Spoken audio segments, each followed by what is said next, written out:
Bonjour, ici Sarah-Jeanne Labrie. Bienvenue à votre magazine Sur le plateau. Aujourd'hui à l'émission, nous allons parler du tournoi international de hockey Bam-Tam de la région de Granby avec Charles Gagné.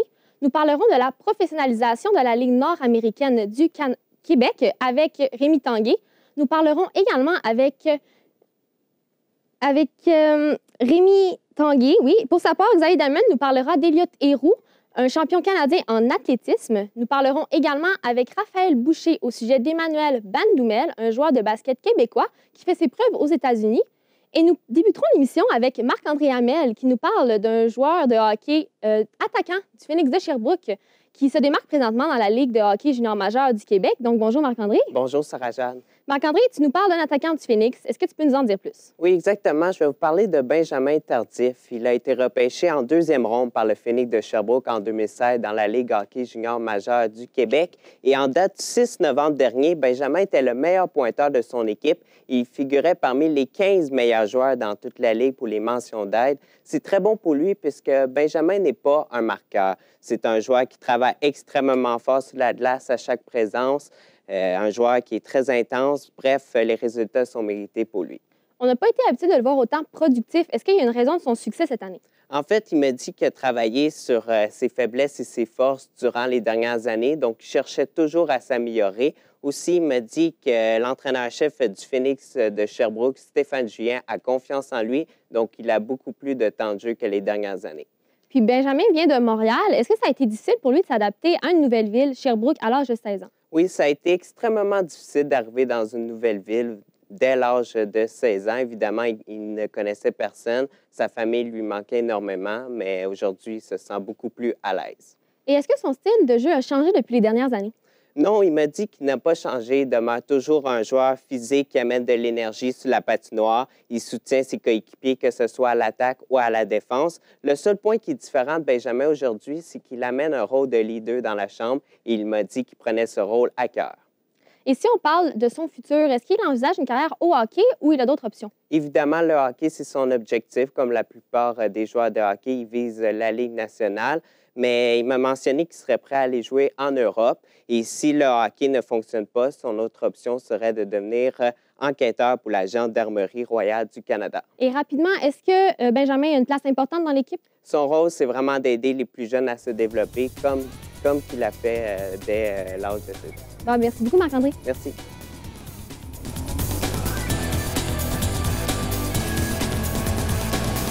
Nous poursuivons l'émission avec le parcours d'Emmanuel Bandoumel et c'est Raphaël Boucher qui est avec nous pour nous en parler. Bonjour, Raphaël. Bonjour, Sarah-Jeanne. Donc, Raphaël, quelle équipe universitaire est intéressée par Emmanuel? Eh bien, il y a plusieurs équipes déjà qui l'ont contacté, telles que SMU, St. Mary's University, c'est une abréviation, Marquette, Baylor, Wichita State et Oklahoma, qui sont toutes des équipes classées en Division 1 basketball aux États-Unis. Puis, pourquoi il a décidé d'aller aux États-Unis? Eh bien, son frère avait déjà fait ce parcours-là auparavant. En 2010-2011, il avait intégré l'équipe d'Idaho, qui est à New York, et il voulait suivre le parcours de son frère tel qu'il l'a fait il y a quelques années. Puis est-ce qu'il trouve ça difficile de prendre toutes les décisions par lui-même? Eh bien, c'est sûr, puisque son frère a déjà fait ce parcours-là, il peut avoir des conseils de sa part et il le qualifie un peu de son agent, puisque c'est lui qui établit les contacts avec les entraîneurs et donne des conseils à Emmanuel par la suite pour l'année qui arrive. Puis actuellement, dans quelle ligue évolue Emmanuel? Il évolue dans le JUCO. Le JUCO, c'est une abréviation pour Junior College aux États-Unis. C'est comme un échelon entre le secondaire et l'universitaire. Pour comparer à la ligue, comme on le connaît ici au Québec, la ligue collégiale Division 1, eh bien, c'est sûr qu'elle est plus forte puisque il y a souvent des joueurs qui sont NCAA Division 1 déjà, qui vont retourner dans le JUCO parce que c'est l'échelon, comme je le rappelais. Et ils vont, dû à des problèmes d'école ou des problèmes de papier, ils vont retourner dans cette ligue-là afin de continuer leur carrière puisqu'ils ne peuvent pas jouer en NCAA pendant ce temps-là. Et c'est ça. Et dans l'équipe, quel rôle va avoir Emmanuel? L'entraîneur a déjà confié les rôles. Il aura le rôle de partant, dans le 5 partants. Il aura le rôle aussi d'être le meilleur marqueur et le meilleur défenseur de l'équipe. C'est ce qui est très réaliste vu l'année qu'il aura. Puis à quel joueur Emmanuel il se compare en ce moment? Il se compare à Shai Gilgeous-Alexander, qui est un jeune joueur pour les 76ers. C'est une recrue, c'est sa première année. Et c'est un peu réaliste puisqu'il a le même corps et le même style de jeu que lui, malgré qu'Emmanuel est plus athlète. Mais les 3 pouces de différence fait en sorte qu'Emmanuel n'est pas dans où ce que Shai Gilgeous-Alexander est en ce moment. Bien, merci beaucoup, Raphaël. Merci, Sarah-Jeanne.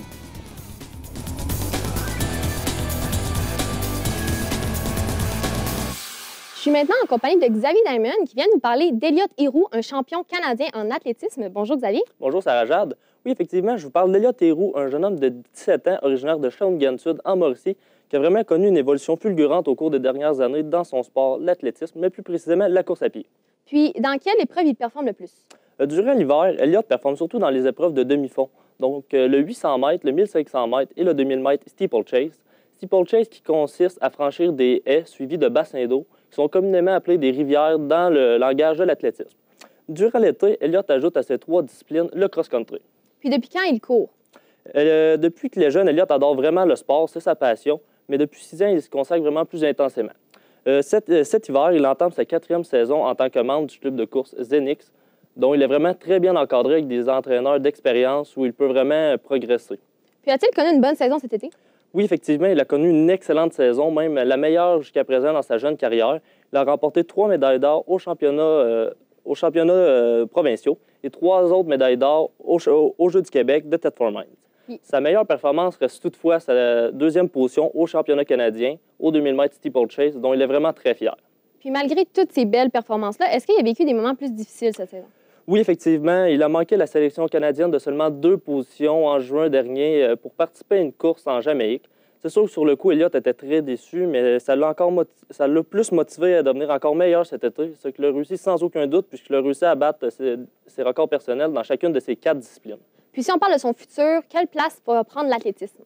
C'est sûr que dans le futur, Elliott veut continuer de courir. C'est sa passion depuis qu'il est jeune, donc jamais il ne veut arrêter. Dans un avenir rapproché, il aimerait prendre part au championnat du monde junior avec Équipe Canada. Et puis, son rêve ultime serait, comme chaque athlète du monde du sport, de prendre part à des Jeux olympiques d'ici une dizaine d'années. Merci beaucoup, Xavier. Merci.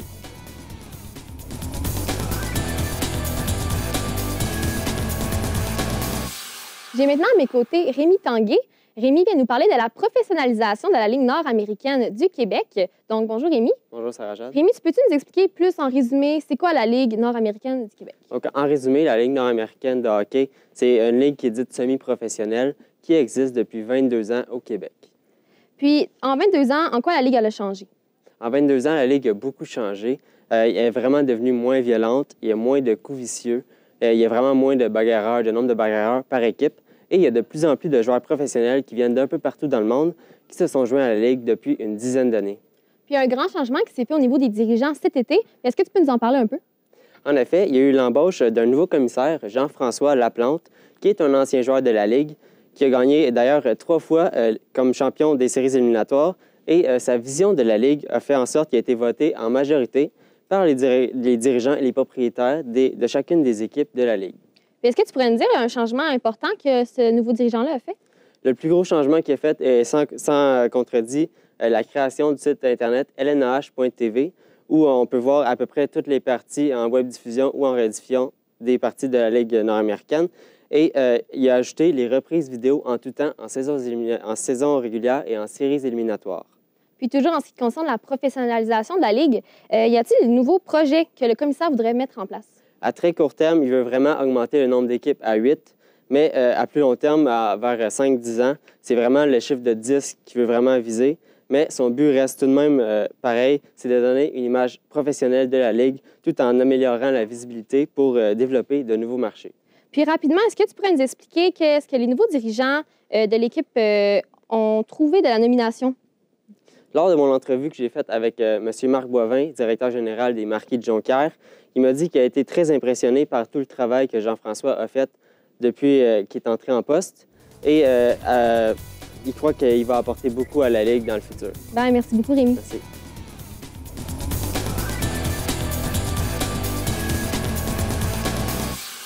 Comme dernier invité, j'ai la chance d'avoir avec moi Charles Gagné. Charles est venu nous parler du tournoi international de hockey Bantam de la région de Granby.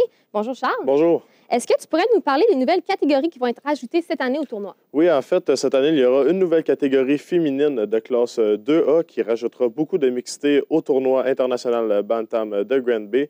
Il y aura entre autres une équipe provenant de l'Europe dans cette catégorie, plus précisément de la Suisse. Puis, si on parle de la ronde préliminaire du tournoi, est-ce qu'il va y avoir des nouveautés? Oui, il y aura des nouveautés d'après le président du tournoi, Normand Côté, mais on n'a pas eu plus de détails. On sait par contre que les 3 premières parties préliminaires seront très importantes, contrairement aux autres années où, après 2 parties, les équipes pouvaient être éliminées à la suite de 2 défaites. Puis, il y a combien d'équipes d'ailleurs du Québec qui participent au tournoi? Il y a une douzaine d'équipes à travers les catégories qui proviennent d'ailleurs du Québec, entre autres une équipe du Mexique, une équipe des États-Unis, 2 équipes de la Suisse, une équipe de la France et aussi les autres provinces du Canada qui participeront à ce tournoi. Puis, il y a combien de catégories dans le tournoi au total? Il y a 7 catégories, dont la classe 3A, qui est la plus haute classe du tournoi. Il y aura aussi les classes simples A et B et les classes double lettres 2A et 2B, incluant, entre autres, les 2 catégories féminines. Puis, pourquoi il n'y a pas plus d'équipes que ça qui participent au tournoi? Cette année, il n'y aura pas plus d'équipes, malheureusement, à cause d'un grincement dans l'horaire d'après le président du tournoi, dû au fait que les joueurs ont de 13 à 14 ans et manquent 2 jours d'école, soit le jeudi et le vendredi, pour aller au tournoi. Par exemple, un joueur qui vient de la Suisse va manquer 2 jours d'école et s'il rajoute des équipes, il pourrait manquer jusqu'à 3 jours d'école et l'organisation veut absolument éviter ça. Puis, est-ce qu'il va y avoir d'autres nouveautés au tournoi cette année? Non, malheureusement, il n'y aura pas d'autres nouveautés. On essaie de garder ça pour 2020, qui sera la 50e édition du tournoi international Bantam de Granby. Et on prévoit déjà des ajouts d'équipe pour 2020. Bien, merci beaucoup, Charles. Merci. Merci également à nos collaborateurs, Xavier Diamond, Rémi Tanguay, Marc-André Hamel et Raphaël Boucher. Et merci à vous à la maison de nous avoir écoutés. On se revoit à la prochaine pour une nouvelle émission sur le plateau.